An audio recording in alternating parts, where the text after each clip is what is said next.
fight cause I'm very nice. I practice that every night to get on this herd mic. You know I'm alert, right? You know that it ain't nothing to serve, right? And I be killing tracks to the earth like my birthright.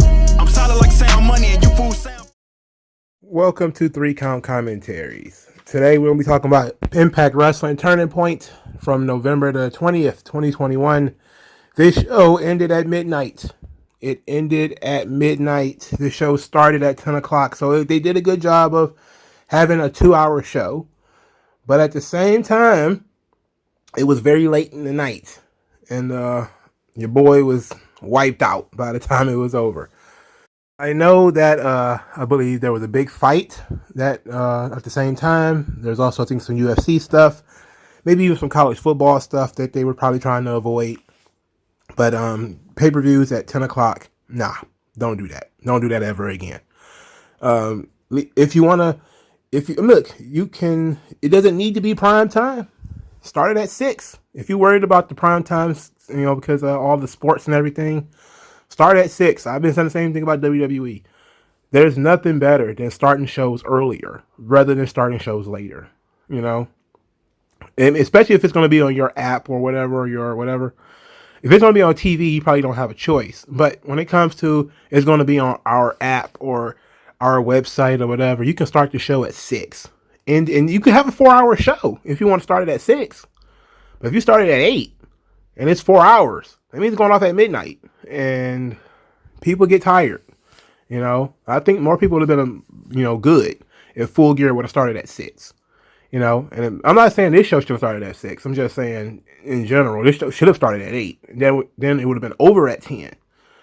And I think that, they just didn't want to compete with everything else that was on TV. Which, is fair, because this is Impact. So let's get into the show after that little preamble of me being mad at how long this show was. The show started with Chris Sabin defeating Ace Austin in a fairly solid match. During the match, Ace Austin put on his I Beat Chris Sabin shirt and then tried to hit him with the fold, which is Ace Austin's finish. Chris Sabin countered it into the cradle shock for the pin. Then he ripped the shirt off of him. Later, he debuted a new shirt, the I Am Chris Sabin shirt, where he talked about how much he hated the shirt and he didn't want to see it, but he only disliked the words. He liked the material of the shirt. He just didn't like the words. So he changed the words to I Am Chris Sabin. So the neat little thing that they did in terms of marketing for Chris Sabin. At the same time, I gotta say, why is Chris Sabin beating Ace Austin? Why is this happening? It seems like when it comes to Ace Austin, any half step forward is then immediately followed by 3 steps back. He is a hamster on a wheel at Impact. And I thought, it's been 2 years now. And if you've been following my channel for a while, it's been about a year and a half at least, when I've been saying that Ace Austin is ready to move forward, at least be a routine main event guy. And then they keep doing stuff like this, where he just does random jobs to guys like Chris Sabin. I mean, Chris Sabin was a guy who was wrestling at Impact in 2007. I don't know how the average person sees Chris Sabin, but I see Chris Sabin's place as somebody who should be putting over the younger guys. I mean, sure, he has that world champion pedigree, and I don't think this feud is over. I think it's probably going to continue. But I don't see why Chris Sabin needed to win. I think that a win helped Ace Austin a lot more than it helped Chris Sabin. Even with the changing of the I Am Chris Sabin shirt and all that kind of stuff, you could have done that at the end. You could have done that where, they had Ace Austin won this match, then he beat him twice. And then maybe they do something where Chris Sabin finally gets him into a third match, and it's a 2 out of 3 falls or something like that, and Sabin wins that match and then does this. Now, I have no problem with the angle that they pulled in the match either. The arrogant Ace Austin putting his shirt back on because he's so proud of it, and that costing him because it took him time to do it, and his finisher got countered, so that was pretty cool. Match was fine, didn't have a problem with it, just had a problem with the outcome, and didn't see why Ace Austin can't get any momentum forward when it comes to Impact. I mean, it's Impact. Literally. Sure, he's small, but he is somewhat charismatic and he can cut promos.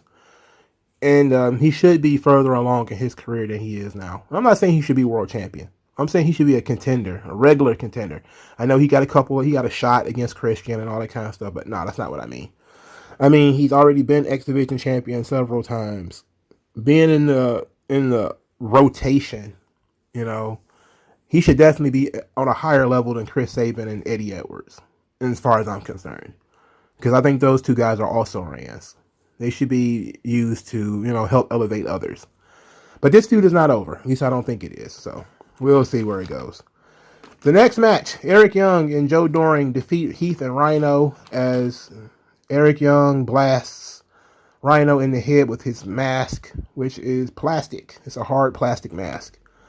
I love Eric Young's character work. I think everything with Vital by Design since it started has been tremendous, but I am not a fan of the matches. It's just, I don't know. I just didn't really care for this match. It seemed very slow to me, but I know that Eric Young has been, this is his first match back from injury, so.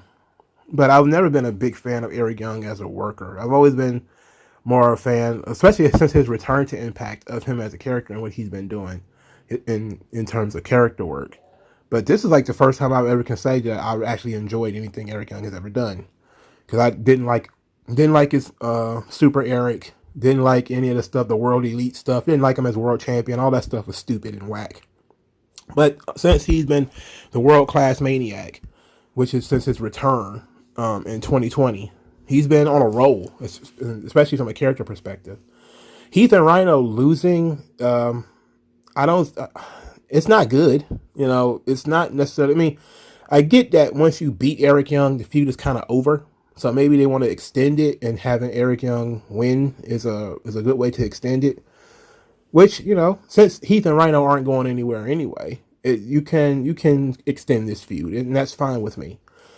There's still more meat on the bone, I think. Eric Young can't be done. He's got a simple pinfall, so I think they're probably going to have some kind of gimmick match at the next pay-per-view, I would think, or on TV. And that, to me, will be a better blow-off match than this was. And it's fine. It's all fine, but there's nothing special. Heath and Rhino will be all right. I don't think anybody is clamoring for them to go too much higher anyway. Like, I know I'm sick of the Good Brothers. We'll talk about that. I don't like the hit them with the mask finish, because unless the mask is metal, it doesn't really... I don't know, you're hitting somebody with a hard plastic mask. I don't really see that as being, a significant finish. Especially once, they're going to start hitting each other with, like, steel chairs and stuff later on, Eddie Edwards cut a promo saying that he knows what it's like to be champion and challenger, and tonight anything goes. And Moose is going to pay for his sins because Moose put his hands on his wife. All right. It was one of the blander promos ever. Speaking of bland, VSK was defeated by Rich Swann with the Phoenix Splash. Myers is not medically cleared, but it is unclear in character and storyline why Myers is not medically cleared. VSK is the star student of Brian Myers, so it makes sense for him to be in this position. Rich Swann is, I don't know, since his abortion of a world title run, he's been doing nothing. He's now back in tags. I guess he's the Kofi Kingston of Impact, which is not necessarily a good thing to be, because he ain't really doing a good job of getting Willie Mack started either. W. Morrissey defeats Matt Cardona as Moose interferes and spears Matt Cardona when the referee was down. I read that Morrissey's contract has expired, so I thought he would lose based on that. But it seemed like they might have come to a new deal, or perhaps he's just going to work the rest of the tapings and they're going to write him off in a different way. I still think this is a big oof. Morrissey should win. That was not the problem. He shouldn't have needed any help, though. I mean, Matt Cardona is a guy who they haven't been pushing him as being the best guy on the roster. He isn't being pushed as a top contender for the title, even though he kind of is in that conversation now. He hasn't been pushed as a guy who goes out there and just beats guys and gets over. He's been, just the problem is that everybody's gears are just grinding in Impact. There's nobody that is red hot. There's nobody that's on fire. Everybody's just grinding their gears, except for Josh Alexander. He seems to be really on fire. Everybody else is just kind of like they're here for a while, they're here for a while, they're here for a while, they're here for a while. They touch the main event, then they just here for a while, here for a while, and here for a while, and they just do random things back and forth. Matt Cardona's been on the roster for over a year.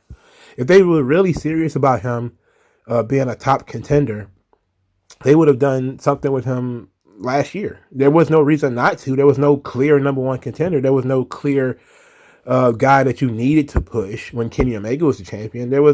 So I don't see anything that got to do with, Cardona here.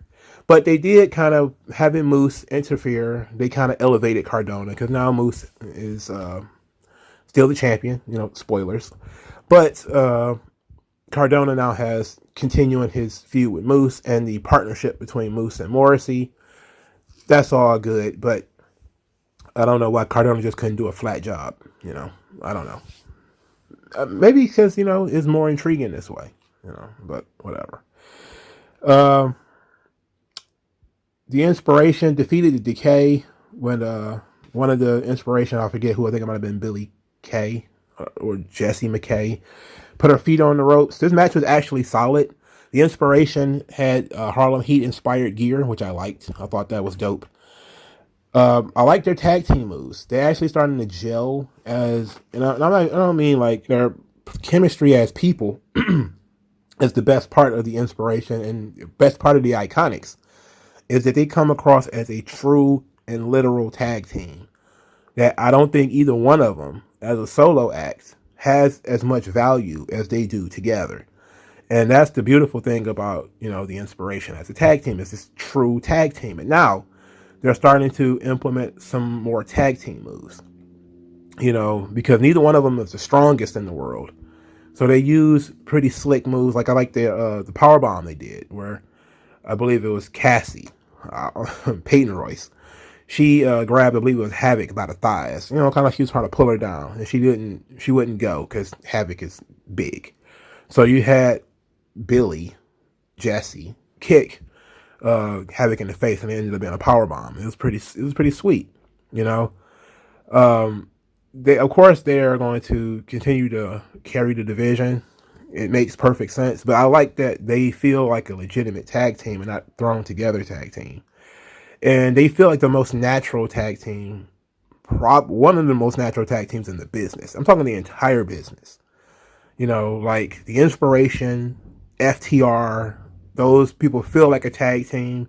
I don't really even want to see either one of them work separate. Like, it might be fun every once in a while to get one of them in a one-on-one match, but you really want the Inspiration as a tag team. And this works, and Decay doesn't need to be tag team champions anyway. For the record, because I know Impact does intergender matches. This version of Decay was Rosemary and Havoc. So that was fine. They announced Throwback Throwdown Part 2, and I didn't remember what that was. I honestly don't remember what that is. So I'm guessing it is their version of Southpaw Regional Wrestling that they had done before, where they had all of the Impact wrestlers pretending to be in a throwback organization. Is that what that was? If that's what that is, let me know in the comment section. Because I do remember it was shortly after Southpaw Regional Wrestling happened that Impact did their own version, and they had like the female Four Horsemen and that kind of stuff. So, and they mentioned this around the time, with Johnny Swinger and everything, because it's like, if this is going to be Johnny Swinger centric, it's going to be fun. But I don't remember Throwback Throwdown at all. And I watched Impact for years straight. I even watched the Pop years, and I don't remember it. So my best guess is it's going to be when they did the version of Southpaw Regional Wrestling, where wrestlers who's doing skits dressed as territory wrestlers and stuff like that. If that's going to be the case, it should be fun. I'm all for it, silly stuff. Just not Wrestle House. Wrestle House is the shits. I can't deal with that. All right, next match. It was Trey Miguel versus Laredo Kid versus Steve Macklin for the X Division title, and it went almost exactly the way that I said and complained about in my Impact review. They had Laredo Kid get pinned, so Steve Macklin lost and didn't lose, and Trey Miguel won, but didn't beat the guy that he wanted to beat. And Laredo Kid just looked like a chump because he's in this match just to get pinned. And then it was confusing as hell. They had to explain the finish because I was confused. So what ended up happening was Laredo Kid and Steve Macklin. Steve Macklin hits his finish. I think it's called Mayhem for All. Laredo Kid was down. Then Trey Miguel jumped off the top rope to break up the pin, even though the referee had to slow his count and hell had to damn near stop his count so that Trey Miguel can jump off the top rope with the Meteora. Then Trey Miguel lifts both legs in a double pin, 1-2. Macklin kicks out, Laredo Kid doesn't. So Laredo Kid gets pinned, Macklin doesn't. And then Macklin is pissed. Trey Miguel is confused. Laredo Kid looks like a goof. And I'm sitting here like, huh? Well, why? I don't understand why we just couldn't have, if you just wanted to have Trey Miguel and Steve Macklin, just have them. Laredo Kid is a good talent.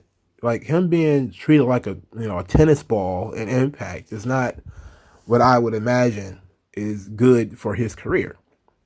That's like I don't believe Black Taurus, who's another good talent from AAA, being stuffed in Decay is good for his career. Like it's just these guys have a lot more potential, and I get you don't want to push them because they're not your guys. These are Conan's guys, but why have them if you're not going to push them? And they're going to be there consistently. If they're going to be there consistently, you should probably do something with them that could be remotely interesting. Having Laredo Kid become the number one contender just to have him be the cheese and the sandwich is stupid. And I don't care about that, and it's a waste of his time. And it was confusing finish. The match itself was fine until the finish. Of course, these guys did everything in the world. There was an attempt at an elevated Hurricane Rana off of Steve Macklin's shoulders. It was insane. What was going to happen, and it got botched, of course, is that Macklin elevated Laredo Kid on his shoulders, kind of like the Doomsday Device, what we call the Centaur Walk. Then you had Trey Miguel was going to do the 619 through the ropes, grab Laredo Kid with his legs, and Hurricane Rana him off of him. But it didn't look smooth at all. It did not. It looked like shit. But that was the general idea. And it was I guess, cool idea. But no, it wasn't. It really wasn't good. What was good, Mercedes Martinez versus Mickie James. This was the match of the night, as I expected it probably would be. This match was really fun. Mickie James, but they botched the finish, which is the only thing because the timing was kind of off. The match itself was very good. Mercedes Martinez lost clean, which I wasn't a fan of. I think she should have been factored in for the future, so maybe it should have been some kind of wacky finish, or they should have done something where she doesn't lose at all. And maybe since Deonna Purrazzo jumped Mickie James after the match anyway, why not have Deonna Purrazzo jump her during the match? And we don't beat Mercedes Martinez, and instead we just have put the heat on Deonna Purrazzo for interfering. And you could have worked in what she did too, because what Deonna Purrazzo did after the match was, and I'll get to the botched finish in a moment, but what they did is Deonna Purrazzo jumped her from behind and put her in an armbar. That would have been sweet. That would have been fine if, we'd done something where Mercedes Martinez was working on the arm during the match. Like if she, ran Mickie James into the ring post and her arm was injured, then she stomped the arm and all that kind of stuff. And then as Mercedes Martinez was about to win, Deonna Purrazzo jumped in and put her in an armbar and got Mercedes Martinez disqualified. Then, and then of course they could have continued with just the two of them, with the three of them rather. That would have been fine, but what they did was they had Mercedes just lose. And she lost to Mickie James' leaping DDT, which it took a while for Mickie to do because she botched the jump twice. I don't know if they probably just weren't ready. but Mickey hopped once and didn't go. And then I think she hopped again and she didn't go. And then it was like finally she finally got some elevation in those legs and she finally hit the DDT and pinned her. And then Deonna Purrazzo jumped her after the match. Deonna Purrazzo says she wants her title shot at Hard to Kill, which Scott D'Amore obliged, said that yes, they will have the match at Hard to Kill. And then he introduced that they will be the first ever Knockouts Ultimate X match, which, got some people excited. And I was never thrilled with the Impact Ultimate X match. That's the silly match with the wires and stuff above the ring. It's unique, and every company should have a unique match type. I certainly like Ultimate X more than I like King of the Mountain. I do not like the King of the Mountain match. It's awful. It's awful. It's pinfalls and penalty boxes. It's too complex. You got to pin somebody first, and then you have to hang the title, not take the title down. Simplicity is best. And Ultimate X is at least simple. You climb the thing, you Tarzan or crawl yourself across the wire, you grab whatever the thing is that's going to be in the middle. It's probably going to be an X. I don't know why it needs to be an X. It's probably going to be a contract or something this time. And you win. Very simple. Similar to a ladder match. Except for there's a little bit more gymnastics involved.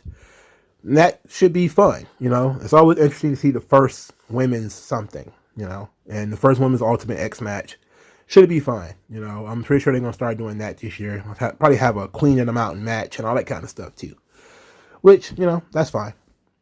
Don't have a problem with any of that. Mercedes Martinez shouldn't have lost though. The Bullet Club, Chris Bay and Hikuleo, were defeated by the Good Brothers as Ken Anderson countered, I believe it was Chris Bay, and pulled his tights.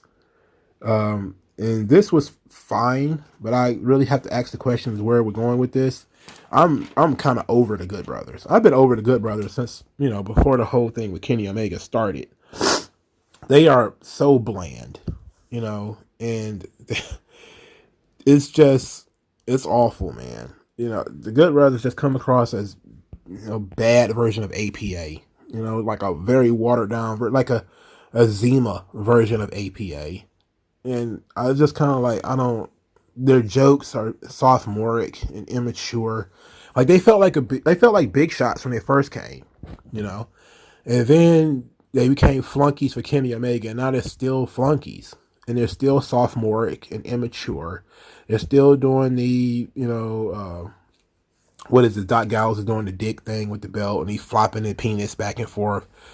And I was just kind of like, these guys are not growing at all. They're not, elevating anyone. They're not really doing much of anything.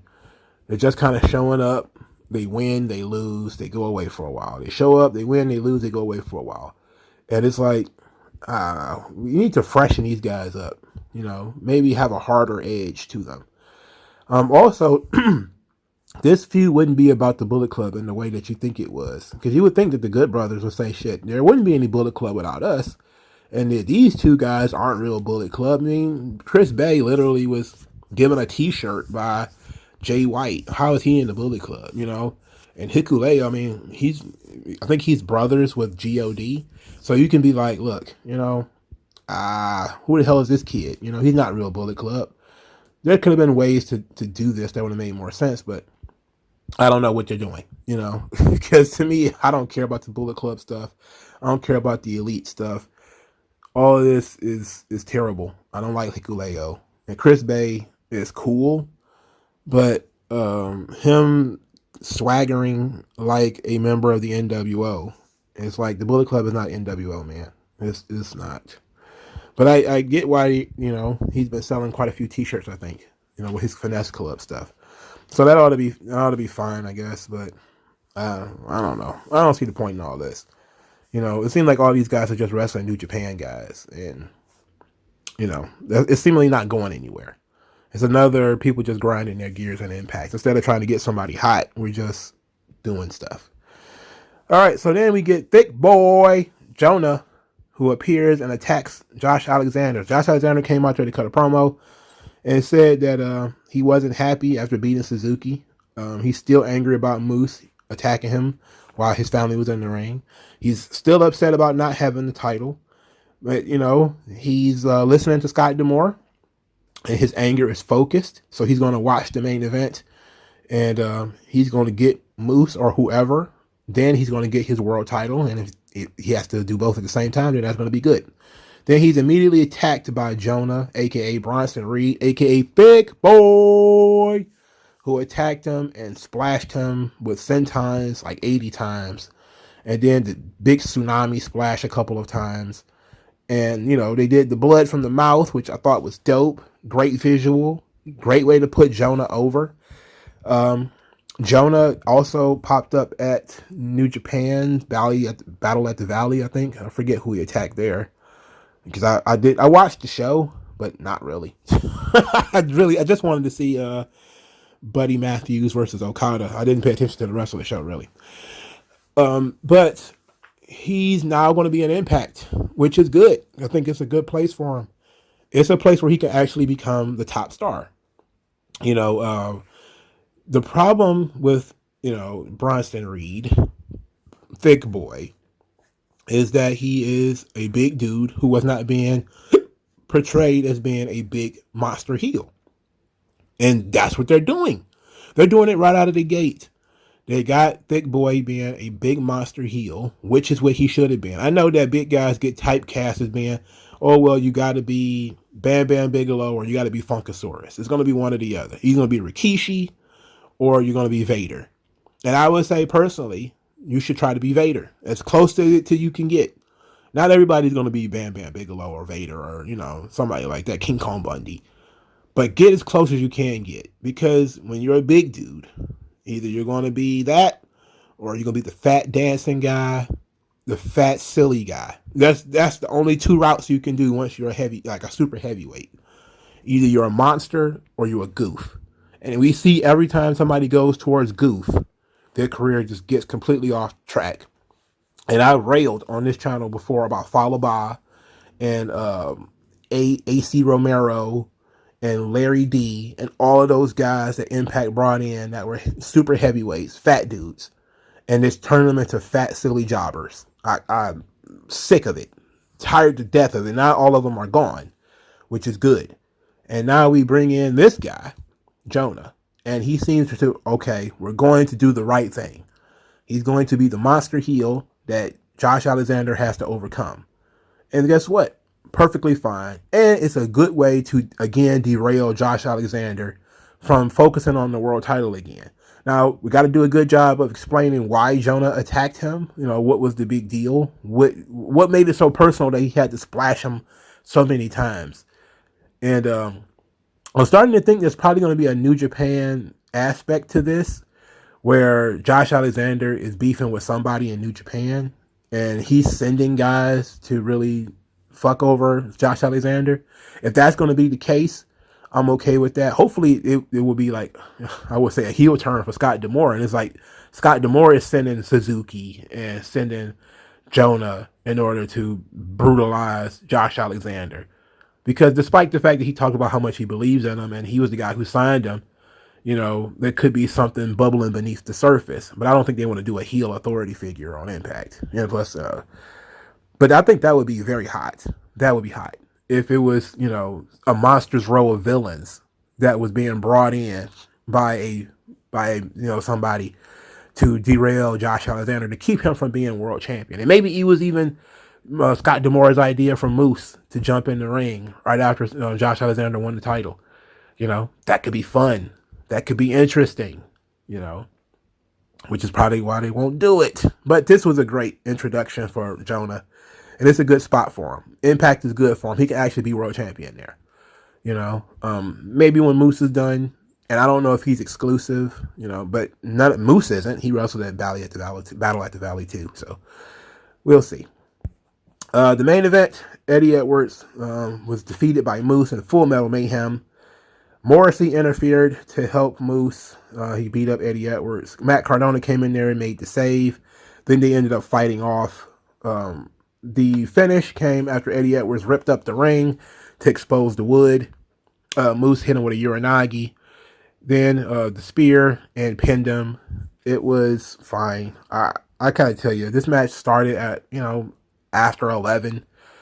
And I was kind of like, you know what? I'm not really in the mood to watch Eddie Edwards. I didn't want to see this match anyway, but I gave it a chance, and I was just kind of like, okay. The finish was fine. Whenever somebody removes the padding on the ring and does something directly to the wood, it's fun. Of course, it kind of flies in the face of Full Metal Mayhem when they had wood, but there's metal under the ring. There's metal under the wood. So, it was fine. Moose continues to be champion.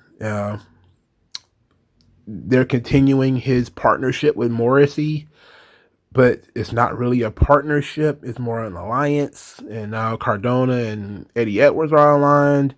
I want Eddie Edwards out of this. I want him out. I want him gone. But they won't send him away. God, I want Eddie Edwards gone, but they won't do it. So I guess we're still stuck with Eddie Edwards. We'll have to see. Impact. It was a decent show. Mercedes Martinez and Mickie James was my favorite match, but there was nothing on this show that was particularly awful that I wanted to throw anything or break anything or throw myself down some stairs. So let me know what you guys think in the comment section below. Like this video, share this video, subscribe to the channel, donate to the channel, and I'll talk to you guys later.